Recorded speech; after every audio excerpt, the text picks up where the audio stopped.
మీ ఎలాంటి వ్యాపార ప్రకటనలకైనా వెంటనే మా ఛానల్ సంప్రదించండి. ప్రస్తుతం మనతో పాటు ప్రముఖ ఆధ్యాత్మికవేత్త ఆస్ట్రో న్యూమరాలజర్ జయప్రద గారు మనతో ఉన్నారు. మేడంతో మాట్లాడేద్దాం. నమస్కారం మేడం. నమస్తే అమ్మా. శ్రీమాత్రే నమః. 2026 విశేషంగా సింహరాశి వారి స్థితిగతులు ఏ విధంగా ఉండిపోతున్నాయి, ఎలాంటి పరిస్థితులు ఎదురవుతాయి అంటారు? సంవత్సరం మొత్తం కూడా ఎలాంటి జాగ్రత్తలు తీసుకోవాలి ఈ రాశి? తప్పకుండా 2026 సంవత్సర ఫలితాలు మనకి ఉగాది నుంచి చెప్పుకోవాలి. అయితే నూతన సంవత్సరం అనేది ఒక అందరికీ కుతూహలం ఉంటుంది. ఖచ్చితంగా చెప్పాలి, ఇయర్ మారగానే మన జీవితం మారుతుంది, లైఫ్ టర్నింగ్ అవుతుంది అని చెప్పేసి అందరికీ ఉత్సాహం ఉంటుంది. ఈ ఉత్సాహాన్ని మనం నిరుత్సాహం చేయకుండా సింహరాశి వాళ్ళకి ఎటువంటి ఫలితాలు ఉంటాయి ఈ సంవత్సరం చూసుకుంటే ఖచ్చితంగా మంచి ఫలితాలే అని చెప్పుకుందాం. ఎందుకంటే శుభవాను వింటూ మళ్ళీ చెడు ఫలితాలు ఎందుకు వినడం, మంచి ఫలితాలు వింటే జనవరి అంటే వీళ్ళకి ఆల్మోస్ట్ గ్రహస్థితి ఏమి మార్పులు ఉండవు. ఎందుకంటే సింహరాశిలోనే కేతు ఉన్నాడు, తర్వాత వీళ్ళకి సప్తమ స్థానంలో కుంభరాశిలో రాహు ఉన్నాడు, అష్టమ స్థానంలో శనేశ్వరుడు ఉన్నాడు, తర్వాత వీళ్ళకి ద్వితీయ స్థానంలో వ్యయ స్థానంలో గురువు, లాభస్థానం నుంచి వ్యయ స్థానంలో గురువు, లాభస్థానం వ్యయ స్థానం రెండు స్థానాల్లో గురువు ఈ సంవత్సరాలు సంచరిస్తుంటాడు. అంటే అతిచార యోగంలో ఒకసారి గురువు వక్రించి ఇలా జరుగుతూ ఉంటాయి కనుక వీళ్ళకి సింహరాశి వాళ్ళకి గురువు యొక్క అనుగ్రహం అనేది ఒక 50% వరకు ఫలితాలు ఉంటాయి. మిగతా 50% అనేది కాస్తంత వీళ్ళు చేసుకున్న పుణ్య కార్యక్రమాల మీద పుణ్యం మీద సంపాదించుకుంది వీళ్ళు కలిసి వస్తుంది. ఇది ఈ సింహరాశి వాళ్ళకి ఈ సంవత్సరంలో మనం తీసుకున్న గోచార ఫలితాలు. అయితే ఇక్కడ శనేశ్వరుడు అష్టమ స్థానంలో శనేశ్వరుడు ఉండడం వల్ల కాస్త ఇబ్బందులు అనేది కొంచెం కష్టంగా ఉంటుంది. ఇటువంటి సమస్యలు అంటే అనారోగ్య సమస్యలు కాస్త ఇబ్బంది పెట్టే అవకాశం ఎక్కువ ఉంటుంది. దీర్ఘకాల రోగాలు, ఎప్పుడు ఏది లేని మనుషులు కూడా ఏదో ఒక రోగం ఉందని భయపెట్టి ఒక భ్రాంతితో బతికిస్తారు సంవత్సరం అంతా. వాళ్ళకి ఏముండదు, కానీ టెస్టులు చేపిస్తే కూడా ఏముండదు, కానీ వాళ్ళకి ఓపిక ఉండకపోవడం, నీరసంగా ఉండడము, లేదా కళ్ళు తిరగడము, కొంతమందికి ఒక రకమైన కాయలు ఒంటి మీద వస్తాయి, ఇంత రావు కాయలు వస్తుంటాయి. ఈ కాయలు ఎందుకు వచ్చాయో తెలియదు వాళ్ళకి. దానివల్ల వాళ్ళు ఎన్ని టెస్టులు చేస్తే ఇవాళ రోజున మనకి హాస్పిటల్స్లో టెస్టులు చేసినా సరే డాక్టర్స్ తెలియదు కొన్ని వ్యాధులకి అసలు అది ఏ వ్యాధి, వాళ్ళు కూడా దాన్ని అనాలిసిస్ చేయాల్సిందే ఎందుకు వచ్చిందో అని చెప్పేసి. సో ఇలాంటి సిచ్యువేషన్స్ ఈ సంవత్సరంలో వీళ్ళకి ఎదురయ్యే అవకాశాలు ఉన్నాయి కనుక వీళ్ళు కాస్త జాగ్రత్తగా ప్రతి విషయాన్ని ఆహార నియమాలు కొంచెం జాగ్రత్తగా తీసుకొని ఏ ఆహారం ఎప్పుడు తీసుకోవాలి టైం టేబుల్ వేసుకొని మంచి ఆహారాన్ని సాత్విక ఆహారాన్ని తీసుకుంటూ బయట ఆహారాలు తినకూడదు. ఎందుకంటే 2026లో మనకు ఒక వ్యాధి వచ్చే అవకాశం ఉందని సూచనలు ఉన్నాయి. ఎందుకంటే ఇక్కడ గ్రహ కూటములు అవుతున్నాయి. మకర రాశిలో, తర్వాత మీన రాశిలో, వాటిలో 4-5 గ్రహాలు 6 గ్రహాలు కలుస్తున్నాయి. ఎప్పుడైతే ఈ గ్రహ కూటములు అవుతాయో ఏదో ఒక ప్రమాదం, పెను ప్రమాదం మనకి ఉంటుంది ఖచ్చితంగా. ఆ పెను ప్రమాదం అనేది చాలామందికి జరిగే అవకాశాలు ఉంటాయి. ఆ జరిగే అవకాశంలో సింహరాశి వాళ్ళకి కాస్తంత ఉంది, మొత్తం ఉందని నేను చెప్పి వాళ్ళని ఏం భయపెట్టట్లేదు, కానీ ఖచ్చితంగా ఉండే అవకాశం వీళ్ళకు కూడా ఉంది. ఎందుకంటే ఇక్కడ కేతు ఉన్నాడు.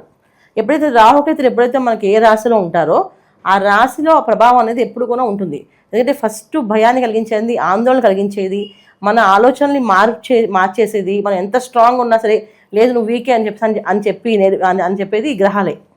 అందుకే రాహుగ్రహాలు ఎప్పుడు కూడా చాలా వాళ్ళు ఎక్కడుంటే అది కాల సర్పదోషం కింద మనం సర్పదోషం కింద తీసుకుంటాం. ఎందుకంటే ఒక భయమే, ఒక పావుని చూసి మనం భయపడతాం కదా, ఆ పావుని అది ఏమి చేయకపోయినా ఒక గాజు బొమ్మలు ఉన్నా సరే దాన్ని చూసి మనం భయమే అనిపిస్తుంది.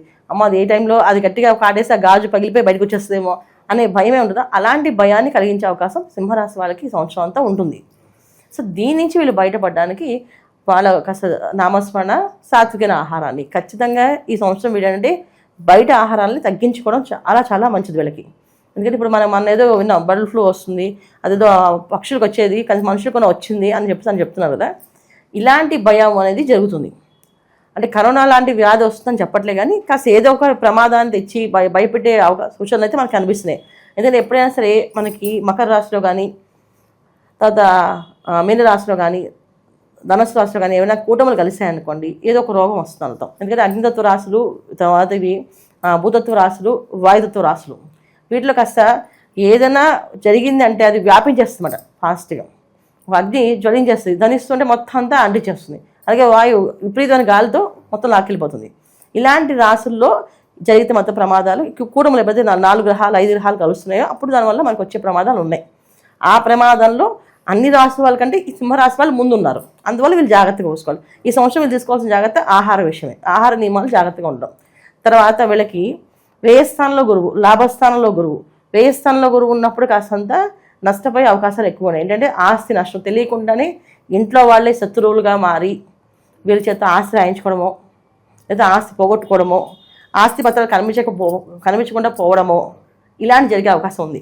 అంటే మూలధనాన్ని పోయే అవకాశం ఉంది. జాగ్రత్తగా ఉండాల్సిన అవసరం ఈ సింహరాశి వాళ్ళకి ఈ సంవత్సరం ఉంది. ఇది వీళ్ళు తీసుకోవాల్సిన జాగ్రత్తలు. ఇంకా ఉద్యోగ విషయంలో, వ్యాపార విషయంలో, తర్వాత ఆర్థికమైన వ్యవహారాల్లో వాటిల్లో వాళ్ళ పర్సనల్ జాతకాల్లో ఏవైతే యోగాలు దశలు బాగున్నాయో దాని ప్రకారం ఇది నడుస్తుంది. ఎందుకంటే దీన్ని మనం ఎంతవరకు ఇవ్వచ్చు వాళ్ళకంటే ఒక 50% మంచి ఫలితాలు చెప్పుకుందాం. ఇంకా 50% వాళ్ళ జాతకంలో అదృష్ట యోగాలు. వాళ్ళ జాతకంలో అదృష్ట యోగం బాగుంది, విదేశీ యోగం, విదేశాలకు వెళ్ళాలి చదువుకోవాలనుకుంటున్నారు, సో జాతకంలో యోగం బాగుంది, ఖచ్చితంగా వెళ్ళండి.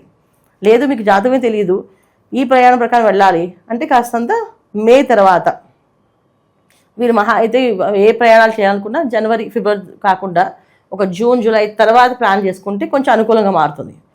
డిసెంబర్ నుంచి అయితే ఇంకా బాగా అనుకూలంగా మారుతుంది వీళ్ళకి. ఎందుకంటే రాహు మారుతాడు అక్కడి నుంచి, వీళ్ళకి కొంచెం ఆ యోగం అదృష్టం కలిసి వస్తుంది.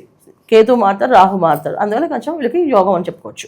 ఇది వీళ్ళు చేసుకో. విదేశాల్లో ఉండాలనుకున్నా, విదేశాల్లో సెటిల్ అవ్వాలనుకున్నా, విదేశ ప్రయాణాల్లో ఉందామనుకున్నా, లేదు విదేశాలు చదువుకోవడానికి వెళ్ళిన వాళ్ళు మామూలుగా వెళ్ళొచ్చు. వాళ్ళు ఇదే చదువుకొని వచ్చేస్తారు, అక్కడ ఏదో సాధిస్తాము, అక్కడ ఏదో ఉంటాము అన్న మాత్రం ఉండదు వీళ్ళకి. కాకపోతే వెళ్ళేటప్పుడు శుభశకనాలు చూసుకొని మంచి విషయాలు, అంటే ఈ సంవత్సరం ఈ మాసం వెళ్ళొచ్చా లేదని ఆ సంవత్సరంలో ఆ నెలలో కాస్త ఎవరైనా దగ్గర ఉన్న పంతులు గారిని వాళ్ళని అడిగి అప్పుడు వెళ్తే మంచిది. ప్రయాణాలు ముఖ్యంగా చూసుకొని వెళ్ళడం ముఖ్యం వీళ్ళకి. వైవాహిక జీవితం పరిస్థితి ఏంటి? మూడో వ్యక్తి ఇన్వాల్వ్మెంట్ ద్వారా ఏమన్నా ఫ్యామిలీ ఎన్విరాన్మెంట్ ఏమైనా డిస్టర్బ్ అయ్యే అవకాశాలు కనిపిస్తుంది? అంటే వీళ్ళకి కేతు ఎప్పుడైతే ఉన్నాడో అక్కడ వైరాగ్యం అనేది ఎక్కువగా ఉంటుంది. ఏ విషయమైనా భార్యాభర్తతో కూడా ఏదైనా గుడికి వెళ్దాం, ఏదైనా పూజ చేసుకుందాం, లేదా ఎక్కడికైనా వెళ్దామా, ఏదైనా చేద్దామా అనే ఆలోచన ఉంటుంది. అంతేగాని కొట్లాట్లు ఇబ్బందులు ఉండవు. రెండోది ఏంటంటే ఆస్తి నష్టపోయే అవకాశం ఉంది. కానీ అది భార్య తరఫు నుంచి వచ్చే ఆస్తి అనుకోండి, రాకపోవచ్చు. ఇస్తామని చెప్పి మోసం చేయొచ్చు. ఇప్పుడు ఆ అమ్మాయి తరఫున ఆనందంలో నేను ఇస్తాను నీకు అని చెప్పి నేను ఇవ్వట్లేదు, ఇప్పుడు నేను ఇవ్వాలనుకోవట్లేదు అని చెప్పేసి అని చెప్పడమో, లేకపోతే తల్లిదండ్రులు ఇస్తారని తల్లిదండ్రులు ఇవ్వకపోవడమో, లేకపోతే అకస్మాత్తుగా వాళ్ళు ఏదైనా ఇబ్బంది ప్రమాదానికి గురై వాళ్ళు చనిపోతే వీళ్ళకి ఆస్తి రాకపోవడం, ఇలాంటి నష్టం అయితే జరిగేది ఉంది. సో ఆస్తి నష్టమై ఈ సంవత్సరం వీళ్ళకి కనిపిస్తుంది తప్ప మిగతా ఏం కనిపించట్లేదు. సో కొత్త ఇల్లు కొనుక్కోవాలనుకునే వాళ్ళకి యోగం లేకపోవచ్చు. అది కూడా ఇది ఆస్తి నష్టంలో ఒకరు మాకు ఏ ఆస్తులు లేవండి అనుకున్నా, కొత్త ఇల్లు కొందాం అనుకుంటారు, అది నెరవేరకపోవచ్చు. ఈ సంవత్సరం వాళ్ళు ప్రయత్నం చేసి వాళ్ళు అనుకున్న విధంగా ఆ ఇల్లు రాకపోవచ్చు, కొనకపోవచ్చు. ఇవి జరిగే అవకాశం ఉంది. స్థలాలు, పొలాలు వీటి విషయంలో జాగ్రత్తగా ఉంటే చాలు వీళ్ళు ఈ సంవత్సరం అంతా. మిగతా విషయాలన్నీ వీళ్ళకి అనుకూలంగా ఉన్నాయి. ఆహార విషయం అయితే చాలా జాగ్రత్తగా ఉండాలి. అది ఒకటి వీళ్ళు చేసుకోవాల్సింది. సంవత్సరం మొత్తం వీళ్ళు చేసుకోవాల్సిన పరిహారాలు ఏంటి? ఏదన్నా శక్తివంతమైన ఆలయాలకు వెళ్ళొస్తుంటే బాగుంటుంది అనుకుంటే ఎటువంటి ప్రదేశాలకు వెళ్తే బాగుంటుంది?